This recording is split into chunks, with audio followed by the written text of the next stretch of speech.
and enforced their Sharia Islamic political law upon everyone who was not able to prevent them from taking over. And according to the Quran,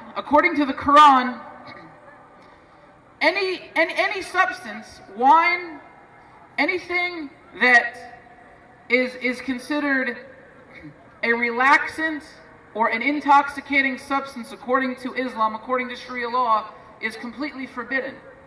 And I'll read you right from the Quran. Okay, this is the Quran right here.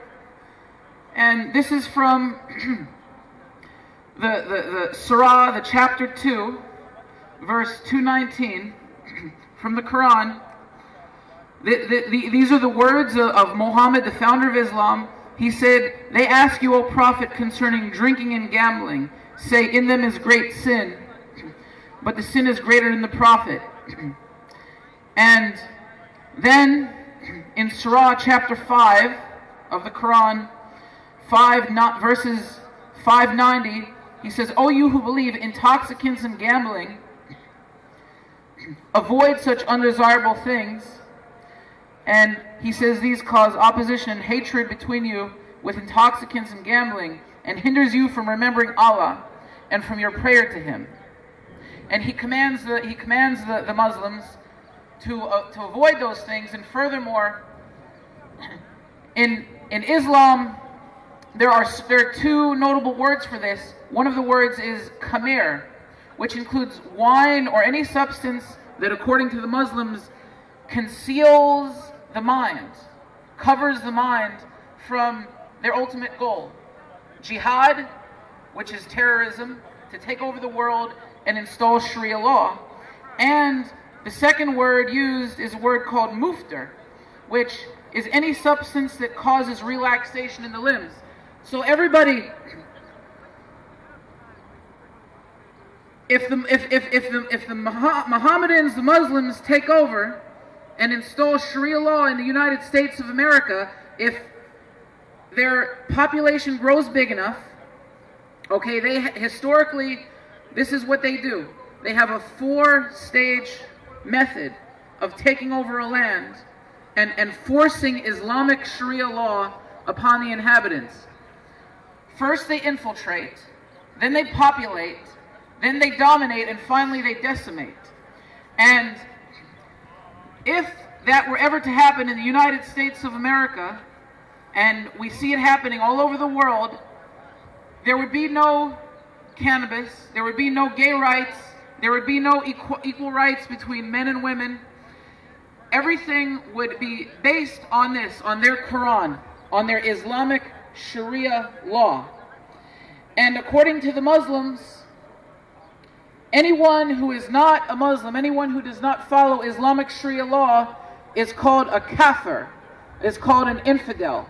And the commands in the Quran are very explicit of what they are to do with the so-called kafir, the infidel. That is, whether you're a Jew, a Christian, an atheist, a Hindu, a Buddhist, anyone who is not a Muslim. Muhammad said, "But when the forbidden months are over," this is Surah chapter 9 verse 5, "then fight and kill them wherever you find them, and catch them, attack them, and stay waiting for them in every stage of war."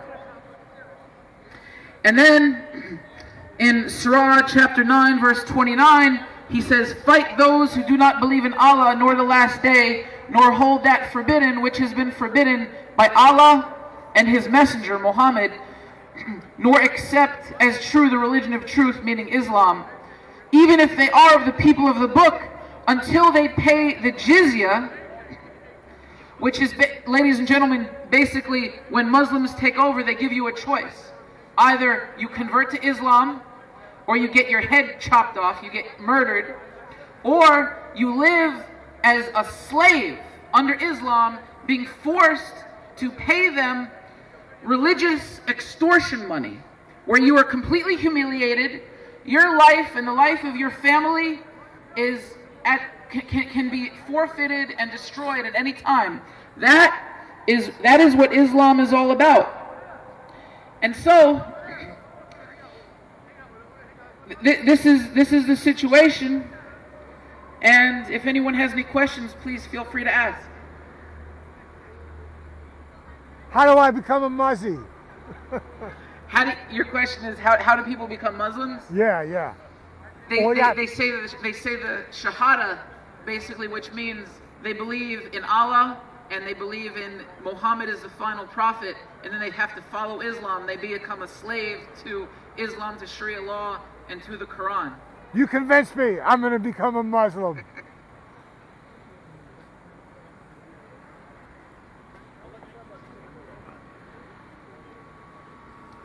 It's a real threat. It's a real threat. Of course.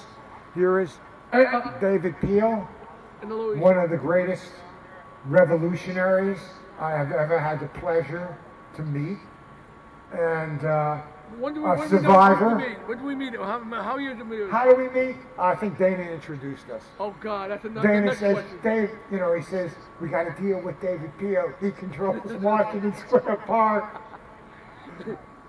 By the way, we're going to officiate a new catchphrase. From Smokey the Bear to Smokey the Bear. New catchphrase here, and number 2. When Bernie goes to trial, or go to the court, we'll be there to support him as legal protest to make